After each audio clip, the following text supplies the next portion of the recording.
इस्रायलचा जो युद्ध पातळीवरचा संपूर्ण संकट जे आहेत आणि आपण पाहतोय की तेलाच्या ज्या किमती आहेत त्या देखील वाढलेल्या आहेत, पण पेट्रोल डिझेलचे दर 4 दिवसातच वाढत आहेत. एकूणच काय प्रतिक्रिया द्याल? आता काय करणार मॅडम, तो गव्हर्नमेंट वरती आहे ना. तर आम्ही तर रायडर लोक आहे आम्ही. आता जे गव्हर्नमेंट बोलेल ते करणार, आम्ही काय करणार. मुंबई शहरामध्ये आपण पाहतोय खरं तर मोठ्या प्रमाणामध्ये रहदारी असते, अनेक ऑनलाईन विक्री केली जाते आणि त्यासाठी निश्चितच आपण पाहतो की वाहतुकीचा जास्त उपयोग होतो. तुम्ही देखील आता कोणत्या तरी ऑनलाईन विक्रीचेच कस्टमर दिसत आहेत, त्यामुळे काय नेमकी प्रतिक्रिया द्याल? आता काय बोलणार, गव्हर्नमेंट काहीतरी याजवळ काहीतरी करायला पाहिजे ना. आता आम्ही झोमॅटोवर काम करतो, तर आम्हाला माहिती आहे किती पैशाचा वाढ म्हणून. काय करणार, फटका बसेल याचा? बसेल ना बसेल. येत्या काळात पण वाढेला.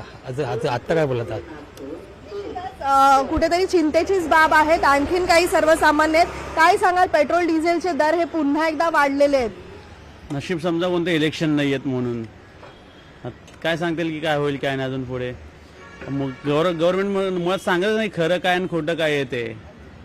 यांचे स्वतःचे घरं भरायचे आहेत की काय काय ते पण सांगत नाही आहेत. सर्वसामान्यांवरती आता हा संपूर्ण बोजवारा आलेला. हे करायला पाहिजे की ह्याच्यातनं E20 काढलेलं पाहिजे. त्याच्यामध्ये फक्त गडकरी साहेबांनी स्वतःचं घर भरून घेतलेलं आहे ना.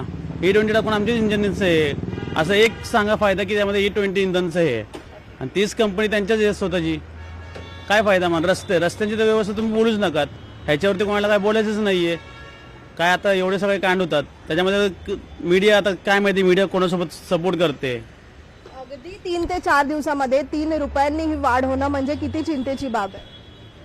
आता सगळ्यांना समजलं पाहिजे ना. 2-2 रुपयासाठी रस्त्यावरती येणारी पहिली माणसं आता एवढे होऊन पण कोण येत नाही रस्त्यावरती. काय बोलणार सांगा.